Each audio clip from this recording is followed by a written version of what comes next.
Vamos a comentar hoy el último imperio persa antes de la llegada del Islam al actual Irán de hoy. Vamos a llamar el imperio persa sasánida o de los iranios. Con este clase y con la siguiente ya vamos a terminar con este ciclo de Mesopotamia. Y empezaremos otro que hablaremos sobre la historia y el arte ruso. Espero que os interese. A mí es que me interesaba estudiármelo, entonces quizá por eso os lo voy a contar a vosotros. Es un poco egoísta por mi parte, pero yo estoy segura que me vais a perdonar. Bueno, pues vamos a empezar con el imperio persa sasánida. El imperio persa sasánida o de los iranios duró 400 años y fue el último estado iraní previo a la conquista musulmana. El imperio se inició con la victoria de Ardashir I sobre el último rey de los partos y terminó con la derrota de los persas sasánidas frente al primer califato islámico. Comprendía los actuales países de Irán, Irak, Azerbaiyán, Armenia, Afganistán, partes del este de Turquía y Siria, y además de partes de Pakistán, el Cáucaso, Asia Central y Arabia. Es decir, que era un imperio inmenso, como todos estos imperios que hemos venido estudiando últimamente. Bueno, pues las dinastías sasánidas durarían 400 años, empiezan en el año 224, cuando el último rey de los partos es derrotado. Podemos entre algunos destacar los distintos reyes: Sasán, Papag, Ardashir, que será muy importante, Sapor, también muy importante, Pargram, también importante, Narses y Cosroes, que es el que se enfrenta a Heráclito por la batalla de la Veracrocha, la que vimos en Arezzo, pintada por Piero de la Francesca. Bueno, además, durante el gobierno de Cosroes II, se anexionó al imperio también Egipto, Jordania, Líbano y Palestina. El periodo sasánida comprende todo el periodo final de la antigüedad clásica. En muchos aspectos alcanzó los mayores logros de la cultura persa y constituyó, como ya hemos dicho, el último gran imperio iranio antes de la invasión árabe. La Persia sasánida fue un rival muy potente, tanto como los partos, del imperio romano de Occidente y de Mesopotamia. Su influencia cultural ya veremos que se extendió muchísimo, y de hecho el arte de los iraníes hoy tiene mucho que agradecer al arte de los persas sasánidas. Gran parte de lo que posteriormente será la cultura islámica, arquitectura, escritura, música y otras habilidades, fueron adoptadas del amplio mundo islámico a partir de los modelos persas sasánidas. Es decir, que el arte islámico, vamos a ver cómo a veces hasta se confunde con el arte persa sasánida. Bueno, pues Ardashir, como hemos dicho, era nieto de Sasán y además era hijo de Papag, que era un pequeño gobernante de un pueblo llamado Geir. Pero Papag se empeñó en apoderarse de los territorios que iban quedando bajo el descontrol de los partos. Entonces se encontró con que había conquistado gran parte del imperio de los partos, dado que estos estaban en luchas interiores por problemas dinásticos con su hermano en Mesopotamia. Sapor, el hijo de Ardashir, continuó la expansión emprendida por su padre y conquistó Bactria, conquistó Cusán, al tiempo que llevaba numerosas campañas contra Roma. Contra los romanos, Sapor I se adueñó de Antioquía en Siria y derrotó, y esto fue un gran deshonor para los romanos, a Gordiano III, a Filipo el Árabe y a Valeriano. Este último fue hecho prisionero en la batalla de Edesa. Bueno, pues vamos a encontrar todo esto relatado en los relieves que ya conocemos, en los de Naqsh Rostam, donde estaba la necrópolis de los reyes persas sasánidas.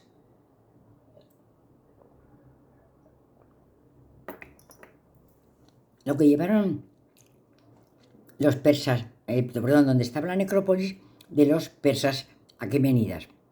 Una tremenda hecatombe sin parangón en la historia de Roma fue la victoria sobre Valeriano.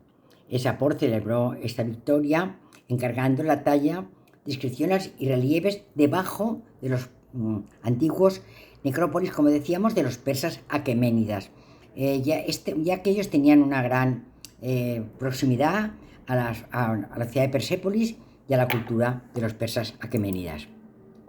Vamos a ver ahora un camafeo sardonita de la guerra de Sapor I, el persa sasánida, contra Valeriano, el emperador romano. Aquí tenemos al persa frente al romano en la batalla que fueron vencidos los romanos, lo cual trajo una gran disgusto y una gran rabia al imperio romano. Bueno, estos son los relieves sasánidas que ya conocemos, Ignaz, ahí están. Pero bajo de ellos, si os fijáis en la parte inferior, aquí vamos a encontrar otros pequeños relieves. Estos relieves son los que harán los persas sasánidas, intentando imitar lo que las necrópolis de los persas aqueménidas. Aunque estos no son necrópolis, son relieves que cuentan la historia del mundo persa sasánida. Aquí tenemos la tumba de Darío I y bajo tenemos dos relieves persas sasánidas, hablando de la coronación de sus reyes, de sus batallas, de sus luchas. Es decir, aquí veis, por ejemplo, vemos cuando el emperador romano se enfrenta al emperador Valeriano, se enfrenta a Sapor, rey de la dinastía persa sasánida. Aquí vemos cómo se enfrentan y aquí vemos cómo el emperador romano se arrodilla ante el rey persa sasánida porque ha perdido la batalla con él. Bueno, pues estos relieves se hacen para conmemorar estos momentos. Sapor tenía un intenso plan de desarrollo, fundó importantes ciudades y las hacía, por ejemplo, habitar por gente extranjera, incluso por romanos. Entre ellos hubo cristianos y judíos que podían profesar su fe libremente bajo el gobierno sasánida. Aunque ellos eran maniqueos, dejaban que los demás practicaran su religión. En el aspecto religioso ya hemos dicho que Sapor favoreció particularmente al maniqueísmo. Protegió a Mani y envió misioneros para evangelizar el mundo que le rodeaba en las ideas maniqueas, pero con gran permisividad para el resto de las religiones que se practicaban en su territorio. Bueno, pues tuvo una amistad bastante grande con el rabino Samuel, relación que fue muy ventajosa para la comunidad judía, ya que les dio un respiro, porque ya entonces había leyes dictadas contra ellos, es decir, que ya había lucha contra los judíos y les dio un respiro esta amistad del rey con el judío babilónico Samuel. Cosroes II fue elevado al trono por magnates sasánidas en el año 590. Numerosos oficiales y las tropas reconocieron a Cosroes II como rey y lo llevaron a la capital, Ctesifonte. Aquí tenemos la moneda de Cosroes II. Cosroes II era un hombre altivo, cruel, avaro, lujurioso y en general no era buen general ni era buen administrador, aunque se han escrito romances alrededor de él que han dado una nueva versión a lo que realmente parece que fue, es decir, considerándolo un hombre justo y valiente. Hay entre estos escritos hay uno que es bastante conocido porque se ha llevado al teatro, se ha llevado al cine, se han hecho pinturas sobre él, que es el idilio entre Cosroes y la princesa Sirin. Os lo voy a contar porque todo no va a ser cosas de guerras. Bueno, pues su amigo Sapur le habla de una princesa y la describe como una mujer de grandísima belleza. Tal es la descripción de Sapur que el rey Cosroes se enamora de ella. Entonces va a Armenia en busca de la princesa Sapur. Entonces le presenta Shapur a la princesa un retrato de Cosroes y ella también decide enamorarse del príncipe. Entonces ya los dos están enamorados. La princesa parte entonces en dirección a la ciudad de Madian, donde está él, para reunirse con su amado. Mientras tanto, Cosroes se va en dirección hacia Armenia. En el camino, cuando va Cosroes en busca de su amada, Sin, pues ve una chica bellísima desnuda en un lago. Él va vestido de pobre, entonces no se reconocen. Él ve que es una chica muy bella, pero no reconocen ella a la foto que le han enseñado de la princesa. Entonces Corroes llega al castillo de Sirin y pregunta por ella. Entonces pregunta por ella, y bueno, esta es una actriz turca que hizo en el cine el papel de Sirin. Le digo que es una obra que se ha representado en teatros y cines y se ha escrito sobre ella. Los dos enamorados siguen yendo a lugares opuestos hasta que Corroes en el camino es derrotado por uno de sus generales y entonces escapa a Armenia. Pero cuando llega a Armenia encuentra a Sirin, pero está enamorado de él, pero se niega a casarse con él hasta que él no haya recuperado su trono. Así que Corroes deja a su amada atrás y parte hacia Constantinopla para pedir ayuda al emperador bizantino para poder recuperar su trono. El emperador le dice que sí, pero que ha de desposarse con su hija María y que mientras esté con María no puede estar con ninguna otra. La campaña contra el general usurpador es exitosa y Corroes recupera su trono, pero ahora es imposible para él reunirse con su amada debido a los celos de su nueva esposa, incluso al miedo a su suegro. Poco después María muere. Esta, según Ferdowsi, que es uno de los que ha escrito sobre este poema, envenenada por Sirin, la princesa. Y ella le manda una carta a Cosroes diciéndole que bueno, que está dispuesta a casarse con él. De hecho, Sirin y Cosroes por fin contraen matrimonio, pero el hijo de Cosroes y María pronto se enamora de su madrastra. Y entonces, ¿qué hace? Pues mata a su padre y da orden a Sirin de que en una semana se case con él. Sirin, desolada y decidida a no casarse con el hijo de Cosroes, Sirin decide suicidarse. Muere y es enterrada en la misma tumba que su amado Cosroes.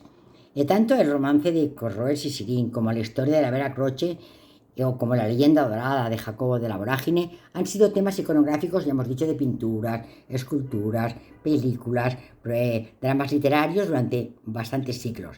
Quizá de ahora en adelante, cuando os hablen de Cosroes, os acordaréis de la Vera Croce y os acordaréis de sus amores por Ilsin. Bueno, esta es, lo que os decía, la batalla entre Heráclito, el emperador cristiano, contra Cosroes. Cosroes vence y entonces le quita a Heráclito la verdadera cruz. Y esta verdadera cruz la pone él como estandarte de su ejército, una forma de burlarse de los cristianos. Esto es la batalla de Heráclito contra Cosroes en el retablo de la Vera Croce, maravilloso, de Piero de la Francesca, que se encuentra en la ciudad de Arexo. Aquí vemos los dos, el cristiano contra el persa. Bueno, pero no vamos a ir a Florencia, no tenemos tiempo, porque en el museo de aquí donde estamos, en Valencia, el Museo de Bellas Artes, hay también un retablo de Miguel Alcalís, donde nos cuentan en este retablo una porción de él, se encuentra la batalla entre el combate singular entre Heráclito y Cosroes. También el retablo se llama igual, la historia de la Vera Croce, y hablan de la guerra entre el persa y el cristiano. El cristiano pierde la guerra y el persa le arrebata la verdadera cruz de Jesucristo. Bueno, pues Jacobo de la Vorágine lo ha tomado como tema iconográfico, es decir, el texto, de Jacobo de la Vorágine ha sido tomado como tema iconográfico en muchísimas esculturas, en muchísimos dramas y sobre todo en muchísimos retablos góticos y renacientes. Realmente el acontecimiento fue que en el año 613 Damasco se enfrenta, es decir, los persas se enfrentan a los cristianos y entonces los generales persas vencen y la reliquia de la Vera Croce es arrebatada y se lleva como trofeo a Damasco. Se dice que Corroes la puso en el eslabel de su trono para demostrar su desprecio por los cristianos. Pero no al poco tiempo, en el 622, el emperador bizantino Heraclio venció a los persas y entonces, 4 días después, Cosroes fue asesinado en el palacio. Mientras tanto, lo más importante para Heraclio era recoger o retomar la Veracruz y llevarla a Constantinopla. Y entonces, con gran grandeza, y el imperio persa pues, se quedó hundido en una gran anarquía. Lo que fue muy aprovechado por las tropas del primer califato islámico en el año 634. Bueno, pues aquí tenemos a Heráclito con Santa Elena, la madre de Constantino, que como sabemos era una fiel cristiana, quiso siempre a su hijo convertirlo al cristianismo y pasó su vida buscando la Vera Croce. Aquí la vemos con Heráclito y la Vera Croce. Aquí tenemos una parte de un retablo que lo que nos cuenta es cómo la Vera Croce ha sido devuelta al rey Heráclito. Tenemos 3 figuras: la cruz de Cristo, el rey Heráclito cristiano y una especie de gallo o paloma. Realmente el significado es la Santísima Trinidad, el Padre, el Hijo y el Espíritu Santo. Es decir, la recuperación de la cruz que tenían los persas y por los cristianos. También decíamos que podemos ir a Arecho, podemos ir a Florencia, podemos quedarnos en Valencia, y en ambos sitios vamos a verlo. Aquí en la Vera Croce, Arnolo Gadi va a contar también la misma historia, pero en un retablo más goticista, más del Trecento italiano. Y entonces vamos a encontrarnos en esta parte de baja del retablo la guerra entre Heráclito y Cosroes por la Vera Croce. Aquí tenemos la guerra entre Heráclito y Cosroes por la obtención de la Vera Croce. Aquí tenemos por fin a Heráclito con la Vera Croce. Bueno, el arte de la dinastía persa sasánida hemos dicho que era muy importante. Es muy importante porque va a ser el que va a dar pie a todo el arte islámico. Vamos a hablar del arte de 3 de sus reyes más importantes: Ardashir, Sapur y Bahram III. El arte sasánida, es decir, se produjo bajo el imperio sasánida en el Asia Occidental durante los siglos del 3 al 7 después de Cristo, antes de la conquista musulmana de Persia, que fue alrededor del 651. Bueno, pues es junto con el arte aqueménida, que le precedió, uno de los periodos más brillantes del arte persa que precedió al mundo islámico. El arte de los sasánidas se puede ver en su arquitectura, se puede ver en sus maravillosos relieves, se puede ver, no es de tanta calidad como los de los persas aqueménidas, en su metalurgia, en sus pinturas y también en la orfebrería, que eran también buenos orfebres. No obstante, los relieves también se hacen en roca, igual que los persas aqueménidas, a los cuales quieren imitar, y utilizan a veces los mismos paredones que los persas aqueménidas y lo hacen en la parte inferior. También hicieron relieves en escayola, que se han destruido con muchísima más facilidad. Vamos a ver, lo primero que se encuentra es una estatua colosal de Sapur I, unas figuras exentas, no tan grandes como las del arte parto, ni tan bien elaboradas, ni con trajes tan bonitos, ni con los paños mojados, pero esta es una de las excepciones destacadas, porque se talló en una estalactita, creada en el interior de una cueva. Hay menciones literarias a otras estatuas colosales, pero que hoy se encuentran perdidas. Aquí tenemos la estatua del rey persa sasánida. El tamaño grande como las de los partos, pero ya digo, no tiene la belleza ni el helenismo que aún existía en los relieves de los reyes partos. Bueno, en el mismo sitio que hemos hablado de la necrópolis de los reyes persas aqueménidas, Nax-e-Rostam, nos encontramos que debajo de las tumbas de los reyes persas aqueménidas encontramos unos relieves. Ya hemos dicho que no son tan buenos, son más vastos, menos elaborados, que son los de la dinastía sasánida. El arte sasánida, que ha llegado a tiempos modernos, representa escenas cortesanas, caballerescas, escenas de los reyes, de batallas, reflejando también una vida lujosa, que es como nos lo cuentan los embajadores bizantinos. Aquí tenemos la necrópolis de los reyes persas aqueménidas, Nax-e-Rostam, y debajo vemos de las tumbas de los reyes persas, encontramos unos relieves más vastos, que son los de los persas sasánidas. Persas aqueménidas, la tumba de Darío, persas sasánidas. Aquí tenemos relieves de los persas sasánidas. Bueno, pues conmemora la batalla de Edesa, en la cual Valeriano se convirtió en el único emperador romano capturado como prisionero de guerra, lo cual fue una humillación tremenda para los romanos. La ubicación de estos relieves sugiere claramente la intención sasánida de relacionarse con las glorias del imperio persa aqueménida.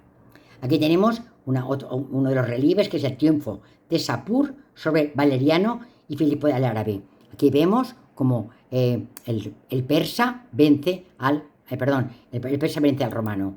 Aquí tenemos también como el emperador romano, Valeriano, se arrodilla ante el rey persa sasánida después de haber sido infligido o derrotado en la batalla de Edesa. Aquí tenemos la investidura de Ardashir como rey de los persas sasánidas. Y aquí tenemos unas batallas entre los reyes persas sasánidas. Y vemos que son relieves de peor calidad que los persas aqueménidas, pero realmente hay muchos también, son muy variados. Esta es una moneda de Ardashir I, el primero de los reyes importantes de los persas sasánidas. Bueno, pues hay otro yacimiento arqueológico que se llama el Nax Rajab, que se encuentra a 3 kilómetros de Persépolis, y en él hay 4 relieves también en una cavidad rocosa. Vamos a darnos cuenta que, como pasaba con la ciudad de Atra, los relieves han sido destruidos después de la conquista árabe de Irán. Es decir, que los islámicos han destruido todo lo que no tiene que ver con el Islam, y han destruido las cabezas de los relieves que hay en Nax Rajab. Esto es Nax Rajab, esta es la pared, como si fuéramos, es como una especie de pequeña cueva, pero sin techo, donde se están resguardados los relieves que se hacen aquí los persas sasánidas. Bueno, el primero es la investidura del rey Ardashir. Es uno de los más antiguos. El rey está a la derecha, recibe el anillo de la energía del dios de los persas, del dios de los persas, que es Ahura Mazda, que mantiene en su mano izquierda el bastón de mando y lleva la típica diadema almenada. Ardashir tiene su mano izquierda sobre la boca, por estar muy impresionado de estar delante del rey Ahura Mazda, y realmente pues se ve como una posición de respeto. El personaje que con un tocado detrás del rey podría ser su hijo Sapor. Aquí tenemos la imagen, aquí tenemos al dios que le está entregando, y aquí tenemos al rey que tiene su mano en la boca, aquí está su hijo, ante la presencia de el dios de los persas aqueménidas y ahora sasánidas, es decir, el dios de los zoroástricos, que era el rey dios de los persas aqueménidas. Bueno, aquí lo tenemos, al dios que entrega el bastón de mando, la corona, y aquí tenemos al rey que lleva su mano de izquierda a la boca y detrás su hijo Sapor.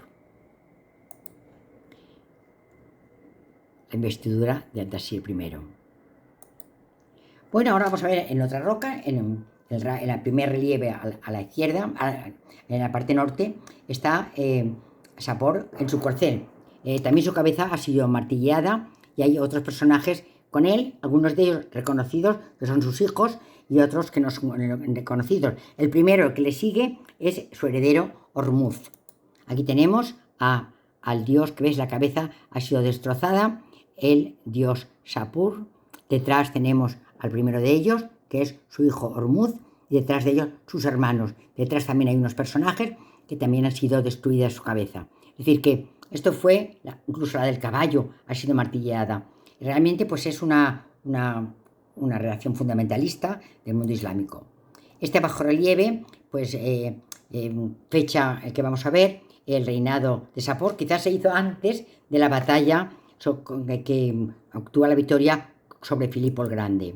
Aquí tenemos a Sapor con Filipo el Grande. Victoria de Sapor frente a los romanos. Y este es un gran sacerdote que acompaña a los reyes, también tallado en el mismo lugar. Esta es la investidura de Sapor por parte de su padre. También la cabeza ha sido destruida. Aquí tenemos a Ardacher y su hijo Sapur prendiendo a un rey y al visir en Salmas.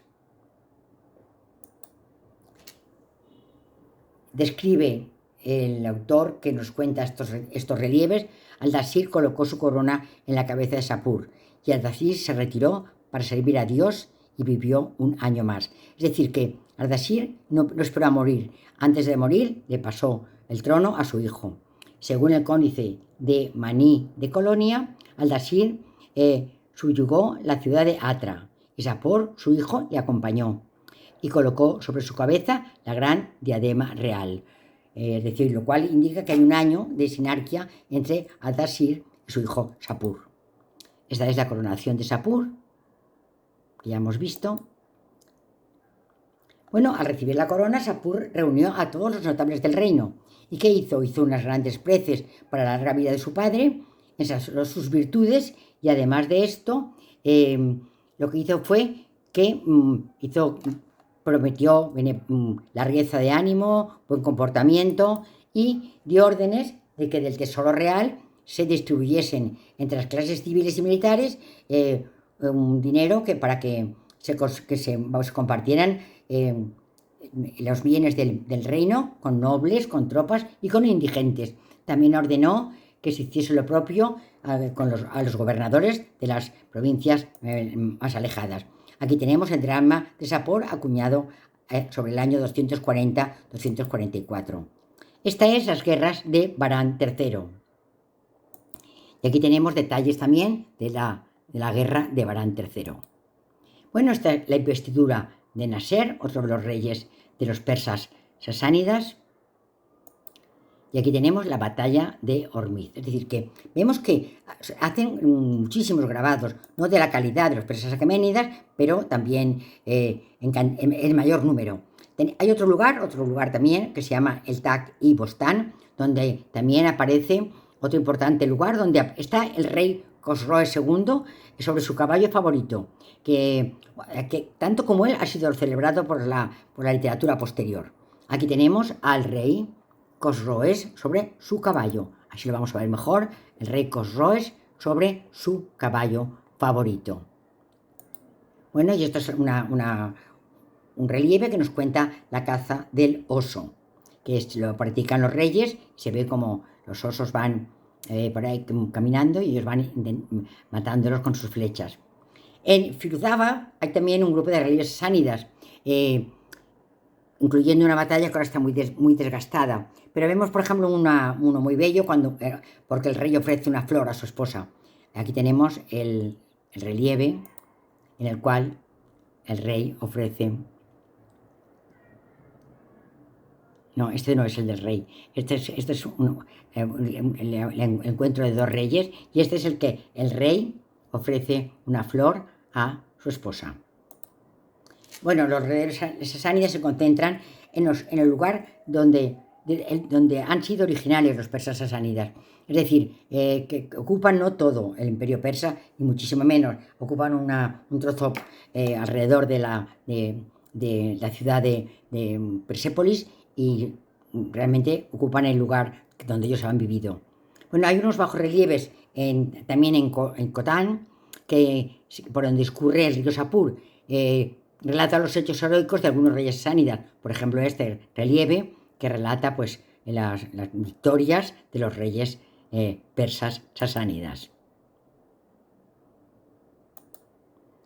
La pintura es muy importante porque realmente hay poca pintura de esta época. Y son murales los únicos quizá del periodo preislámico. Están en Panjakent. Panjakent fue un lugar que realmente no debían tener estas pinturas porque fue muy poco tiempo dominado por los persas sasánidas. Pero bueno, seguramente en el tiempo que allí estuvieron, colocaron estas maravillosas pinturas. Hoy se encuentran en el Museo de Bagdad y ahora las veremos con más detalle porque así se pueden ver bien. Aquí vemos una primera detalle de unos persas sentados en unos almohadones sobre una alfombra, y aquí vemos un grupo de arcos donde aparecen, será como gente, el harén, donde están las mujeres arreglándose y esperando ser llamadas, el harén de un rey persa. Aquí tenemos a una emperatriz persa, bellísimo color azul, bellísimos colores y mucha calidad en la pintura. Bueno, la ciudad fue abandonada en las décadas posteriores al control musulmán y ha sido últimamente, en los tiempos modernos, ampliamente excavada. Sus murales se han llevado al Museo del Hermitage y al Museo de Tashkent, que está en el mundo, en Irán. Bueno, cubrían habitaciones enteras y habían también relieves de madera que las acompañaban. Los temas eran reyes entronizados, hazañas, batallas, bellas mujeres y ilustraciones de épica persa e india, así como una difícil mezcla de deidades. Son fundamentalmente del siglo VII y VIII después de Cristo. Aquí tenemos la imagen de un rey de bellos colores. Aquí tenemos la imagen como una lámpara maravillosa, como del cuento de Aladino. Aquí tenemos un grupo que acompañan a la reina con sus sombrillas, con esta elegante imagen, que la reina con su corte. Aquí tenemos una imagen de la ruta de la seda. Es decir, aquí tenemos a un caballero que está recorriendo la ruta de la seda. Aquí tenemos al rey con su corte. Aquí tenemos a los reyes, el rey y la reina. Y aquí tenemos a la reina acompañada por su corte.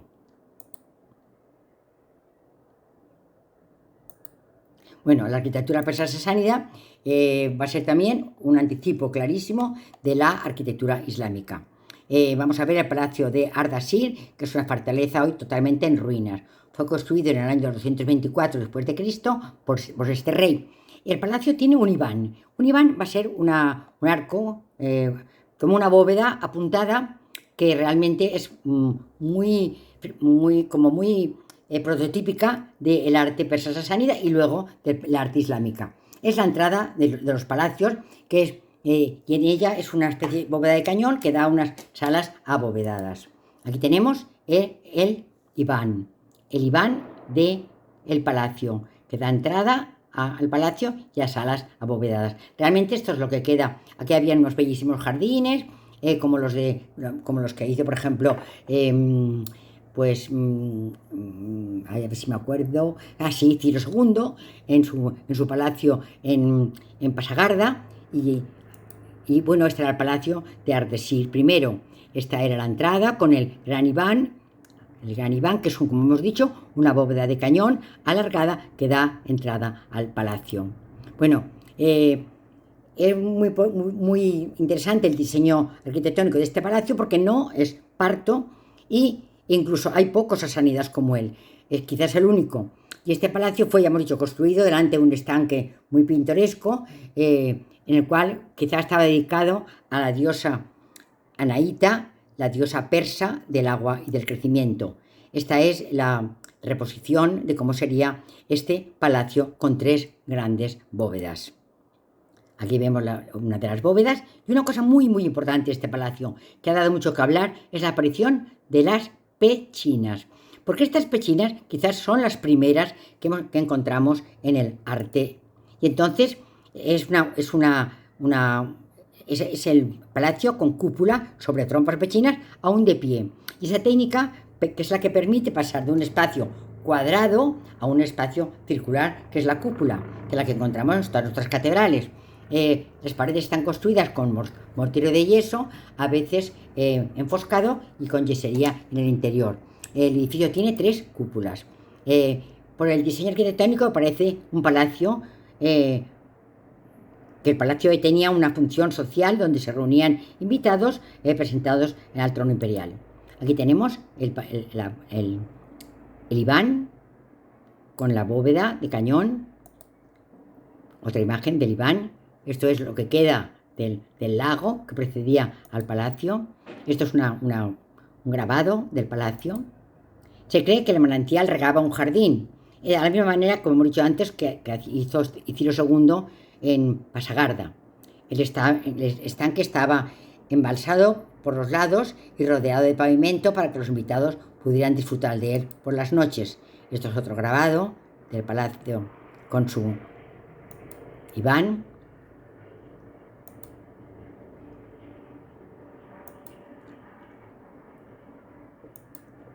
Y esto es lo que decíamos antes, la cúpula que apea en 4 pechinas. Y esto es lo que realmente, aquí tenemos la pechina. Estas pechinas permiten el paso de una estancia cuadrada a una estancia circular. Mira, aquí las vemos, las 2 pechinas, la estancia cuadrada que termina en la bóveda circular que hemos visto anteriormente. La bóveda esta apea en las pechinas y las pechinas en esta línea de imposta y luego aquí tenemos también los arcos de herradura que van a tener heredados por el mundo musulmán. Esto es esta parte de abajo son arcos de medio punto más romanos. Bueno, el viajero y escritor Lord Byron estuvo allí en el año 1934 y escribió perdón, no sé si es Lord Byron, es Robert Byron, pero no sé si es el mismo, lo tendré que mirar, perdonadme. Bueno, pero estuvo allá en febrero de 1934 y escribió que el palacio incluía el prototipo de trompa. Es muy importante esto. Y en su opinión, sin esta trompa, la Basílica de San Pedro de Roma y el Taj Mahal no habían podido existir, porque realmente no habría podido existir sin trompas y sin pechinas. Es decir, que son un elemento fundamental para hacer que un espacio rectangular pase a un espacio circular. Las pechinas, que parece que son la primera vez que se encuentran y que son de gran importancia en la arquitectura. Otro palacio que también fue capital del imperio persa aqueménida y persa sasánida fue el palacio de Ctesifonte. Aquí tenemos a Ctesifonte muy cerca de Babilonia. Este es el reino sasánida. Esta es Armenia y esto era el Imperio Romano. Fijaros la frontera con el Imperio Romano. Esto es Dura Europos y aquí por vendrá el Tigris y el Éufrates y aquí estamos en la tierra babilónica. Cefistone sobre el Tigris. Bueno, pues es una ciudad capital del Imperio Parto y del Imperio Sasánida. Estaba a las orillas del Tigris y fue abandonada después de la fundación de Bagdad. Llegó a ser una de las ciudades más importantes de la antigua región de Mesopotamia. El Salón del Trono, presumiblemente bajo el arco, tenía más de 30 metros de altura. Bueno, pues tenía una gran bóveda de cañón que cubría una superficie de 25 metros cuadrados y 50 de largo. Una de las bóvedas de cañón más grandes que se han construido. El arco de Ctesifonte es lo único que se encuentra de la ciudad y en él se encuentra el gran Iván que encontramos en la entrada. El gran Iván del palacio con la bóveda de cañón que ha sido truncada, pero era la bóveda de cañón más grande y de mayor longitud que se había construido hasta el momento. Aquí vemos el palacio de la capital de los imperio parto y del imperio persa sasánida. Bisapur es una ciudad de la antigua persa sasánida que estaba entre las carreteras que iba entre Persia y Elam y era una de las capitales importantes. Y aquí también encontramos otro palacio de Sapur con 2 bóvedas. Este palacio de Sapur también se encuentra en peores condiciones porque realmente está hecho con adobe. Esto es una pintura que se ha hecho de viajeros que fueron a Persia durante el siglo XIX. Por la parte de dentro de las bóvedas está, como ven, decorado en frisos contando las batallas y las vidas de estos reyes del imperio persa sasánida. Estos son unas cerámicas que encontramos en el palacio. Y en el suelo del palacio de Sapor I en Bijapur se aparece este mosaico persa romano, este bellísimo mosaico con pequeñas teselas. De mármol también, con teselas de mármol, tenemos este mosaico que se encuentra en el Museo del Louvre de París. Esta es otra de las fortificaciones que quedan en pie. Esto es otra de ellas, de las que quedan en pie del Imperio Persa Sasánida. Y ya, muchísimas gracias y espero que les haya gustado.